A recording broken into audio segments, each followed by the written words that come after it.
Hello student, আজি আমি আৰম্ভ কৰিম ক্লাস 9 ৰ অনুশীলনী 1.5 ৰ 1 নম্বৰ কোৱেশ্চনটো চোৱা কি কৈছে তলৰ সংখ্যাবোৰ পৰিমেয় আৰু অপৰিমেয় হিচাপে শ্ৰেণীবিভক্ত কৰা এতিয়া পৰিমেয় সংখ্যা মানে কি আৰু অপৰিমেয় সংখ্যা মানে কি এইটো বুজি লৈছো পৰিমেয় সংখ্যা মানে কি যিবোৰ সংখ্যাক আমি p বাই q ৰ হিত প্ৰকাশ কৰিব পাৰি তাকে কি বুলি কোৱা হয় পৰিমেয় সংখ্যা বুলি কোৱা হয় এতিয়া p বাই q মানে কি মনত ৰাখিবা যি সংখ্যাক এটা তলত আৰু এটা সাপোজ 1/2 এটা তলৰ আৰু এটা ওপৰ ভগ্নাংশৰ ৰূপত প্ৰকাশ কৰিব পাৰো এই সংখ্যাকে কি বুলি কোৱা হয় পৰিমেয় সংখ্যা বুলি কোৱা হয় ঠিক আছে এতিয়া চোৱা আমি যদি যিকোনো সংখ্যাক যদি আমি ভগ্নাংশৰ ৰূপত প্ৰকাশ কৰিব পাৰো তেতিয়ালে কি হ'ব পৰিমেয় সংখ্যা হ'ব আৰু অপৰিমেয় মানে কি যিবোৰ সংখ্যাৰ আমি p বাই q ৰ হিত প্ৰকাশ কৰিব নোৱাৰি তাকে কি বুলি কোৱা হয় অপৰিমেয় সংখ্যা বুলি কোৱা হয় সদায় মনত ৰাখিবা ৰুট অভাৰ সংখ্যা কি হয় অপৰিমেয় হয় কিন্তু এটা কাৰণটো পৰিমেয় হ'ব পাৰে কেনেকা চোৱা যদি যিকোনো সংখ্যাৰ বৰ্গমূল থাকে তেতিয়ালে কি হয় পৰিমেয় হয় বুজি পাইছা এতিয়া চোৱা প্ৰথমতে চোৱা কিমান আছে 2 মাইনাস ৰুট অভাৰ 5 চোৱা 2 টো পৰিমেয় হয় কিন্তু মাইনাস ৰুট অভাৰ 5 টো কি হয় অপৰিমেয় হয় কাৰণ কি ৰুট অভাৰ সংখ্যা সদায় অপৰিমেয় হয় কিন্তু যদি সংখ্যাটোৰ বৰ্গমূল থাকিলে হেতেন তেতিয়ালে কি হলহেতেন পৰিমেয় হল এতিয়া 5 5 ৰ কোনো বৰ্গমূল নাই আছে নে নাই 4 ৰ বৰ্গমূল আছে কিমান 2 মনে ৰাখিবা 2 স্কয়াৰ = 4 3 স্কয়াৰ = 9 তোমালোকে বৰ্গমূল কেইটা শিকি লবা এতিয়া 5 ৰ তো কোনো ধৰণৰ বৰ্গমূল নাই আছে নে নাই গতিকে আমি কি কৰি দিম চোৱা এইটো কি হয় যদি কোনোবা সংখ্যাৰ বৰ্গমূল নাথাকে ৰুট অভাৰ সংখ্যা সদায় মনত ৰাখিবা এটা ৰুট অভাৰ সংখ্যা সদায় কি হয় অপৰিমেয় সংখ্যা গতিকে এইটো কি হ'ব অপৰিমেয় সংখ্যা অপৰিমেয় ঠিক আছে চোৱা তাৰপিছতো চোৱা এইটো তো কি আছে ৰুট অভাৰ সংখ্যা আছে নে নাই কিন্তু এইটো অপৰিমেয় নহয় কেনেকা নহয় চোৱা মই দেখাই দি আছো কিমান আছে 3 আছে 3 প্ৰথমতে ব্ৰেকেটটো উঠাইলো হয় ব্ৰেকেটটো উঠাইলো 3 প্লাস কিমান আছে ৰুট অভাৰ 23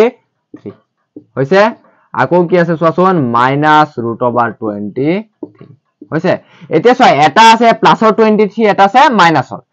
প্লাসৰ 23 ৰ পৰা মাইনাসৰ 23 কি হৈ যায় ক্যান্সেল হৈ যায় এইটো আৰু এইটো কি হৈ যাব ক্যান্সেল এটা যোগৰ আৰু এটা বিয়োগৰ হলে কি হৈ যায় হিগত গুচি যায় বুজি পাইছা এটা ক্যান্সেল হৈ গল থাকি গল কিমান 3 হয় তিনি সংখ্যাটো কি হয় পৰিমেয় সংখ্যা হয় কাৰণ তাক p বাই q ৰ হিত প্ৰকাশ কৰিব পাৰো কাৰণ কেনেকৈ পাৰো চোৱা এইটোৰ তলটো কিমান আছে এটা 1 আছে মানে ওপৰটো p তলটো কি q একটো কি হৈছে লুকাই আছে যদি দেখাব নোৱাৰি স্বাভাৱিক সংখ্যা সদায় কি হয় পৰিমেয় বুজি পাইছা এটো পৰিমেয় এটো কি হ'ব এতেকে পৰিমেয় ঠিক আছে এতেকে লিখি দিবা এতেকে কি হয় পৰিমেয়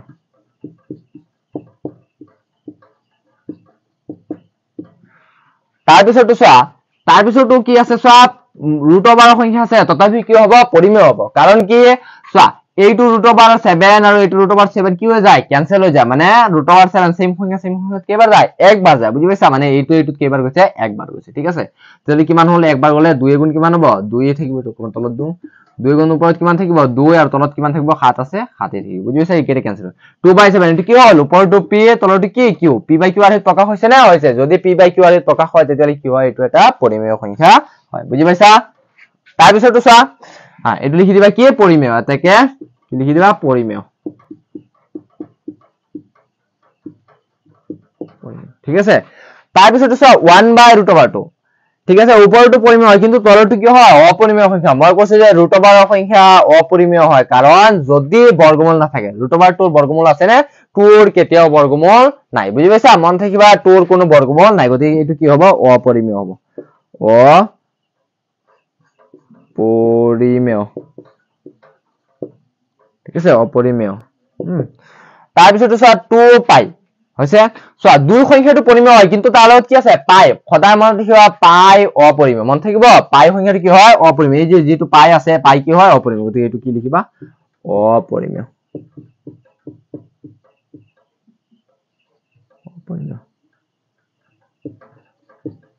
ঠিক আছে বুজি পাইছা এইটো ইমানতি ঠিক আছে নেক্সট ভিডিঅত